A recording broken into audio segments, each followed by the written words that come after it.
अस्सलाम वालेकुम नाज़रीन, मैं हूँ रिजवान शहज़ाद। एक नए व्लॉग में खुश आमदीद। नाज़रीन, आज जो ख़बर मेरे पास पहुँची है वो आपने शायद सुनी हो, शायद ना सुनी हो, लेकिन अगर नहीं सुनी है तो मैं आपको सुना देता हूँ कि ट्रंप ने जहाँ मास डिपोटेशन शुरू करके बहुत सारे ममालिक के लोगों के ऊपर बिजलियाँ गिराई हैं, बहुत सारे लोगों के ऊपर उन्होंने एक ऐसी ख़बर जो है वो तोड़ी है कि जो उनकी बर्दाश्त से बाहर है, वहीं अफ़गानिस्तान के शहरियों के लिए भी उन्होंने बम गिरा दिया है।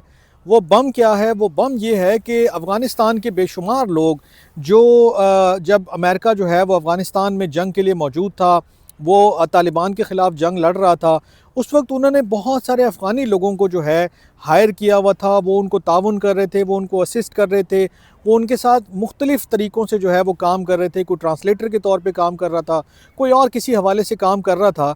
अब उन लोगों को जब अमेरिका जो है वो यहाँ से गया, अफ़गानिस्तान से तालिबान जो है वो इक़्तिदार में आए, तो उन लोगों को अपनी जान को ख़तरा महसूस हुआ और वो ख़तरा महसूस करते हुए पाकिस्तान में दाखिल हो गए। और फिर यहाँ से लिस्टें तरतीब दी जाने लगीं और एक फ़हरिस्तें बनी और उसके बाद ये तय पाया कि इन तमाम लोगों का केस जो है वो प्रोसेस किया जाए। इन तमाम लोगों को जो है वो एक-एक करके जो है या मुख्तलिफ़ टोलियों की शक्ल में पाकिस्तान से जो है वो अमेरिका लेकर जाया जाएगा। अब ये तमाम प्रोसेस इतना लंबा था, इतना लेंथी था, इसमें बहुत सारे लोग जो हैं वो पाकिस्तान में जो मौजूद थे, उन्होंने काफ़ी लंबा चौड़ा इंतज़ार भी किया। उनके पास जो फ़ंड्स थे, जो चीज़ें थी, उसके ऊपर उन्होंने सर्वाइव भी किया और उनको एक होप थी कि वो किसी न किसी दिन जो है अमेरिका की सरज़मीन पर कदम रखेंगे, सिर्फ़ इसलिए कि उन्होंने मुश्किल वक़्त में अमेरिका के साथ जो है वो ताउन किया, उनके साथ जो है वो कोऑपरेट किया, उनको जो इन्फॉर्मेशन चाहिए थी वो फ़राहम की, उनके लिए काम किया और एक बड़ा रिस्क लिया। अब वो अपने मुल्क कम से कम अफ़गानिस्तान नहीं जा सकते, क्योंकि अगर वो अफ़गानिस्तान जाते हैं तो उनकी जान को, उनकी आज़ादी को बहुत बड़ा ख़तरा है। लेकिन जैसे ही डोनाल्ड ट्रंप जो हैं वो इक़्तिदार में आए हैं, 20 जनवरी को उन्होंने हलफ़ उठाया है।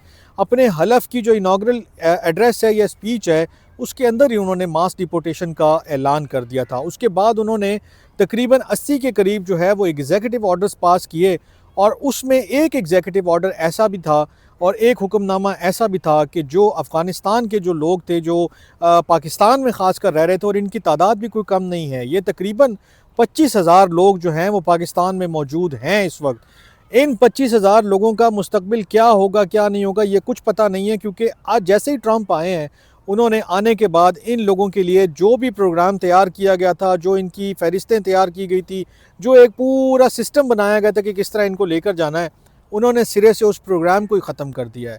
उन्होंने वो पूरा निज़ाम लपेट के जो है ना वो साइड पे फेंक दिया है। और अब ये कोई पता नहीं है कि वो जो लोग अफ़गानिस्तान के पाकिस्तान में मौजूद हैं, 25,000, उनका मुस्तकबिल क्या होगा। वो अफ़गानिस्तान नहीं जा सकते हैं, वो अमेरिका नहीं जा सकते हैं, क्योंकि अमेरिका ने उनके लिए अपने दरवाज़े बंद कर दिए हैं। अब उनका मुस्तकबिल क्या होगा ये किसी को नहीं मालूम है, लेकिन ये बम जो है वो डोनाल्ड ट्रंप साहब ने अफ़गानियों के ऊपर गिराया ही गिराया है। दूसरी जो इसके साथ जुड़ी हुई ख़बर है वो ये है कि अफ़गानिस्तान के साथ साथ जो लोग मेक्सिको बॉर्डर के ऊपर मौजूद थे, उनके लिए भी कड़ा वक्त शुरू हो गया है, क्योंकि जितने लोग मेक्सिको बॉर्डर के ऊपर मौजूद हैं, उन लोगों के लिए भी दरवाज़े न सिर्फ बंद कर दिए गए हैं, बल्कि वहाँ फ़ौज तैनात कर दी गई है।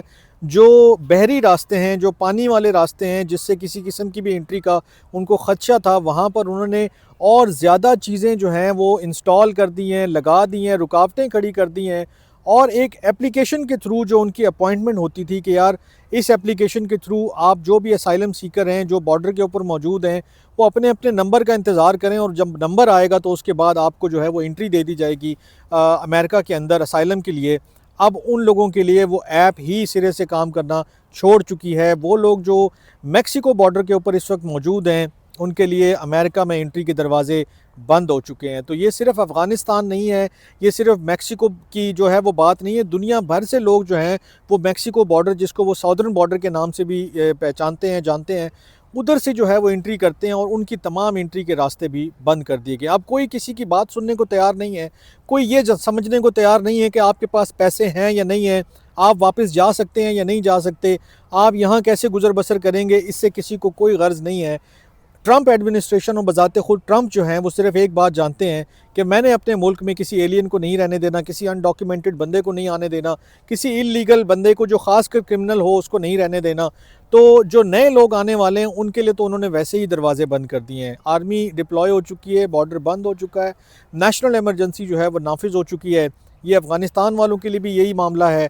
जो मैक्सिको बॉर्डर पे मौजूद हैं या मैक्सिको से अंदर जाना चाहते हैं उनके लिए भी यही मामला मौजूद है, या किसी और मुल्क से उनका ताल्लुक है, चाहे वो पाकिस्तान इंडिया से हो। हमारे भी बहुत सारे लोग जो है वो डंकी लगाकर वहाँ पहुँच जाते हैं, लेकिन अब उनके लिए भी एंट्री बंद हो चुकी है। मुश्किल वक्त जो है वो शुरू हो चुका है ऑलरेडी। जो माइग्रेशन करना चाहते हैं, जो इमिग्रेंट्स हैं, जो किसी भी हवाले से अमेरिका जाकर अपने ख्वाबों की तामील करना चाहते हैं, उनके लिए कड़ा वक्त शुरू है और वो बहुत मुश्किल में है इस वक्त। लेकिन बहरहाल अमेरिका की एक पॉलिसी है, एक स्टेटेड पॉलिसी है, एक गवर्नमेंट का जो है वो प्लान है, उन्होंने एक चीज़ नाफिज कर दी है।